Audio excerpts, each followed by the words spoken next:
Hello, and welcome to episode 3 of the Unmasking Parenting podcast. I'm Dot, your host, or better known as Dot the Doula.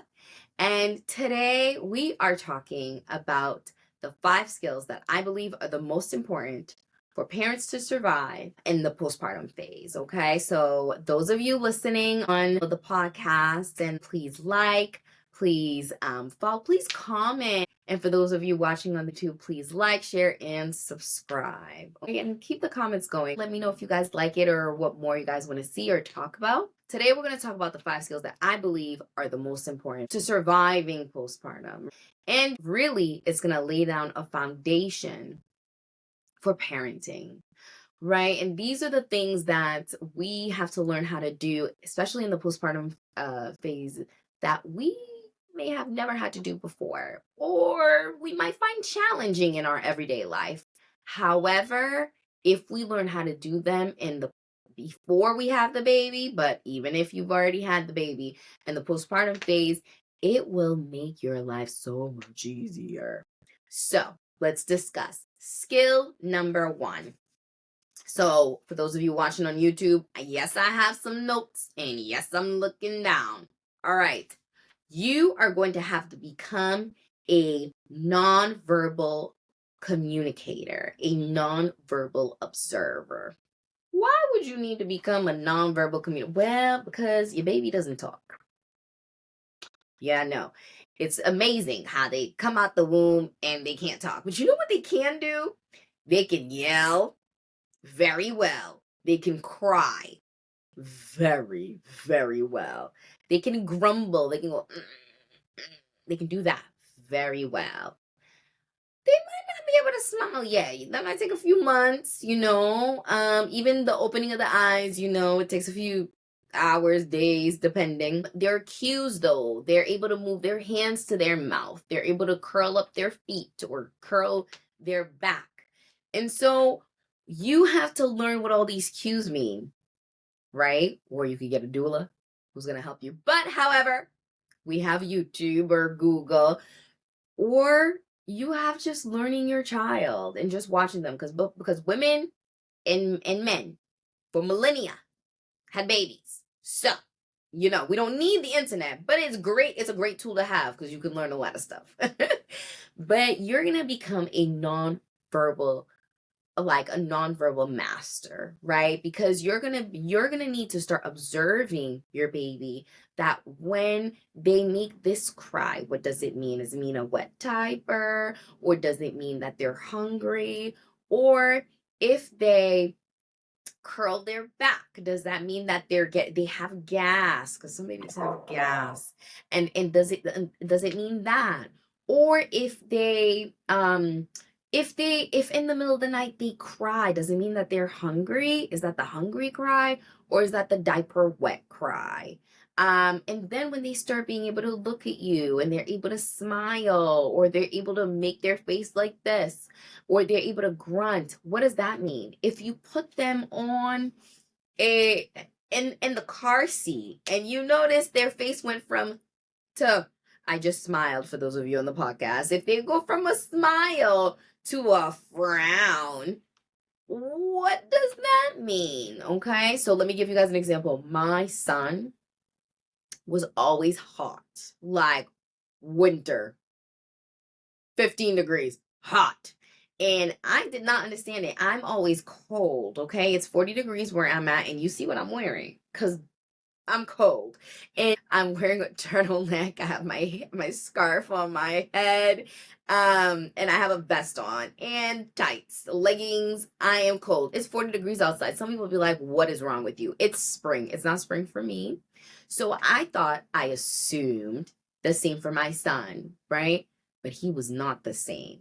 He wanted none of those things on him. He would want to be just in a light onesie, right? Because he was so hot when we got in that car, so we have him in the car seat. Of course, we have the coat off. So, but I've layered him to get him outside because it's freezing. But then I have the heat on in the car. What? The man would cry from a destination point A to point B. He would cry.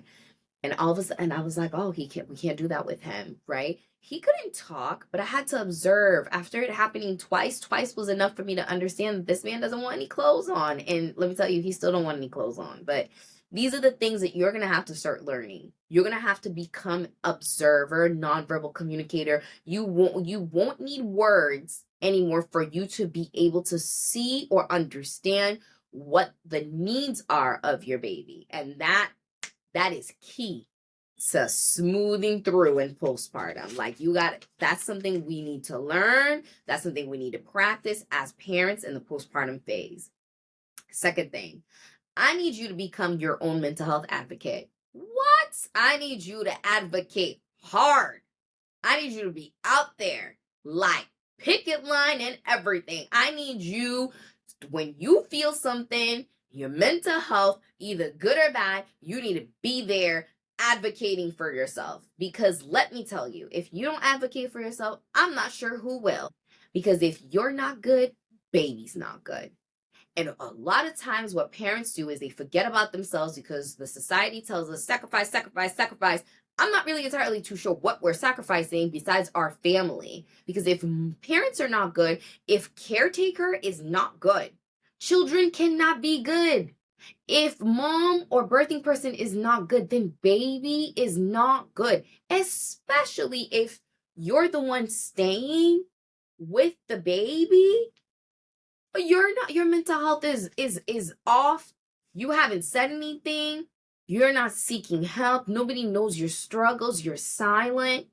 How are you gonna survive? You're not gonna make it out. So yes, you're gonna become your best mental health advocate. You're not going to only be your mental health advocate, but you're going to be your partner's mental health advocate if you had one, and your baby's mental health advocate. And guess what? It all starts with you. Baby's mental health cannot be good if your mental health isn't good. If baby's mental health is bad, that means your mental health is bad.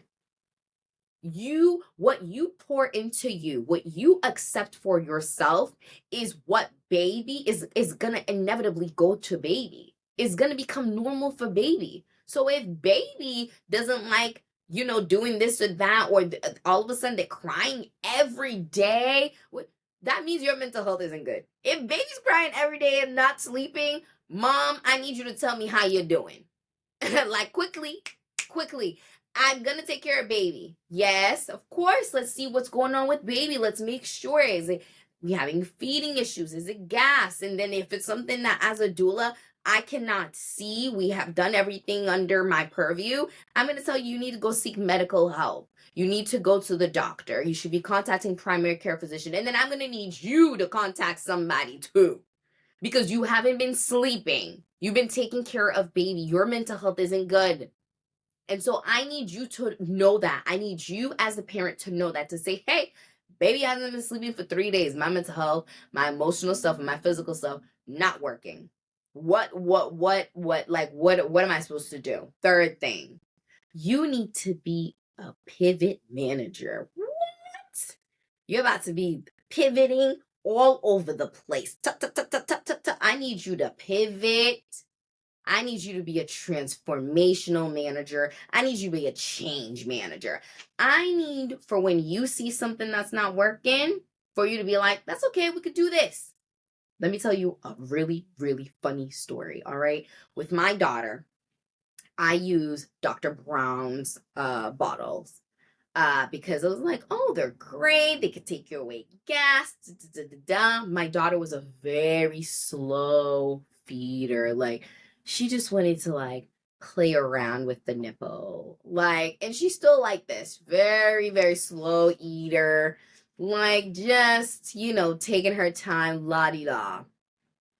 So for my son, I brought the same bottles, thinking my son was like, please get this tiny little bottle out of my face.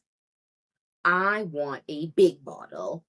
He was drinking like 6 ounce, like he would drain both my boobs in one feeding. So if anybody knows anything about breastfeeding, you know what I mean. Okay, he was a very big eater. So these tiny little bottles, he was like, no. I need me a big bottle. And I was like, I don't think this kid is supposed to be eating this much. But if he didn't eat that much, he would be crying. So what did you think I did? And I got him some new bottles. What am I going to do? Same thing. I know a lot of people use a lot of diapers. Diapers say newborn on them. So you have a newborn. They should fit the newborn. Some babies come out and they go into a 1. Okay? That's the size of the diapers. That's what I'm talking about for any new moms who are not sure. There are newborn diapers that say N on them. Those are for the newborns. They have, the weight on them. But then there are diapers that say 1 and they have the weight on them, but there's no guarantee. Like, everything is a guesstimate. You don't really know what your child is going to look like in 2 weeks of being born. Yeah, they're newborn, but they might fit into a 1. You're going to have to pivot. Now, what the crazy thing is you might have had a baby shower where people brought you 7 diaper boxes of newborns, or maybe 15. You've used 3. And now your baby doesn't fit it anymore. What are you going to do? Keep putting it on them? No, you're not. You're going to go get yourself some 1 diapers. Pivot.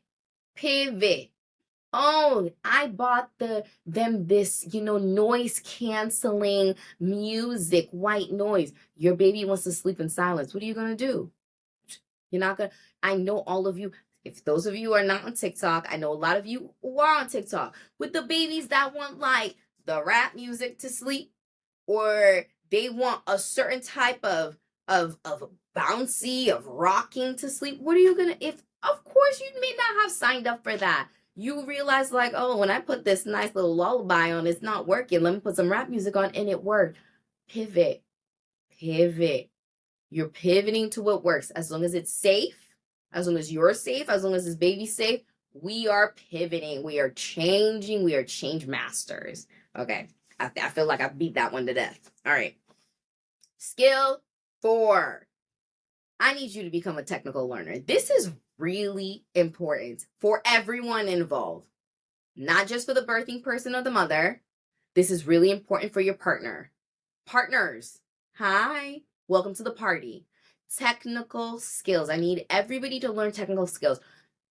No more of like, I don't want to hear, I don't wash bottles, I don't change diapers when the baby's 3.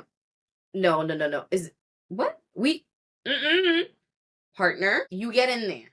Learn some technical skills. Let's go to some childbirth classes. Let's watch some YouTube videos. Let's learn how to clean some bottles. Let's learn how to make bottles. Okay? Let's learn how the breast pump works. Let's learn what goes into breastfeeding. What does that look like? What does she need to be able to breastfeed? Because that's her goal. Her goal is to breastfeed. I'm going to try to help her. What does that look like? Support. They support. You need even more technical skills. You don't just need baby skills, but you need your partner skills. You need to know what your partner needs. Let's learn how to rock. Let's learn how to sway. Let's learn how to swaddle. These are the things that are readily available. These are the things that now, like, literally you can turn in every corner and find them. They offer them at hospitals. If you're in a big city, they offer them at hospitals. And if they don't offer it at your hospital, you need to find the resources to learn how to do that, because you need to learn how to properly swaddle. If the other caretaker is not there for a night, partner, you are not going to die. I need you and this baby to be easy, smooth flow, because you can do it. It's all about learning. And it's about being a technical learner. I need you to get in there. Okay? All right. Number 5. I need you to become a lifestyle coach, a wellness coach. What do I mean by that? Well, why would you need to become a wellness coach or a lifestyle coach? Baby knows nothing. Baby is like imagine an empty jar. And you're going to fill this jar with human. I know. What do I mean by human? Yes, they came out with all the parts of a human, but they need to know what being human is like in this here society, wherever you are. What does it mean to be human there? What are some of the things that we do that are safe, that are healthy, that are good? And that's why I say what you pour into yourself is what your kids are going to normalize. How do you treat yourself? That's what you're going to pour into your children. Your baby came out. They don't know night from day. They don't know moon from sun. They don't know. So it's up to you to be able to teach that, right? How are you going to do that? Of course, you're not going to do it in the first 3 months. Like I told everybody's just surviving in the first 3 months, right? We're trying to get to know each other. We're courting, we're dating, we're getting to know one another. We just brought a new baby home that's changed the dynamic of the whole house. So after 3 months, you're like, okay, well, baby, it's sun. We open up the windows, we go outside because we as a society, we are awake when the sun is up. And when the sun goes down, we get comfortable. We do the 3 B's. We do uh bath, bottle, bed, right? And what does that mean? Oh, well, we darken the windows. There's no light. So you see, when there's no light, we go to sleep. And that's what we do here as humans. And oh, we eat when we're hungry. You see, like my boobies has milk, or this bottle is your food. And when you're feeling that rumbling in your stomach, ooh, are you hungry? Oh, you peepee, you start having verbal communication, right? Because we know that we as a human society here, we verbally speak to one another as well as nonverbal communication. But we are teaching them and pouring into them how humans behave in this society. So you are going to become a wellness coach. You are going to become a lifestyle coach. You are teaching a baby how to have this lifestyle that you now are bringing a new person in. And this will mean that they too will have their little changes that you will have to make in your lifestyle and vice versa. Because again, they're not just this thing, that they have personality, they have needs, they have qualities about them that will change the dynamic of the home, and therefore will impact each and every one of us. So that is our episode for the day. This episode was brought to you guys by Doula and Divine Support, where the goal is to make sure that you become the ideal parent that you want to be before baby arrives. And it's okay if it's after baby arrives, but it is going to be your ideal parent, not what society thinks, not what society said, blah, blah, blah. No, no, no. This is about what kind of parent you want to be. And I'm your host, Dot, and thank you for listening. Bye.